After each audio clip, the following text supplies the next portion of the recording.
Welcome! In today's guide, you'll learn how to allow specific people to see your phone number on Telegram's desktop app after the new update.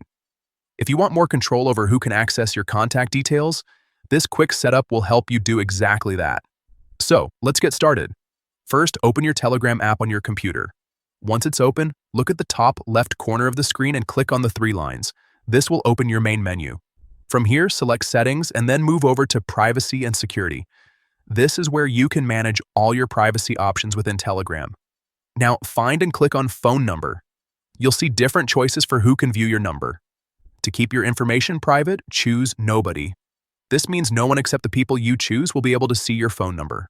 Right next to the option called Always Share With, click on Add Users. This is where you can pick the specific people you want to share your number with. Browse through your contact list and select the usernames you trust or want to keep in touch with personally. Once you've marked your chosen users, click Save. Telegram will ask you to confirm this step.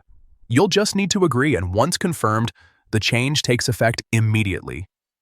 Only the selected users will now have access to your phone number. Everyone else will be restricted.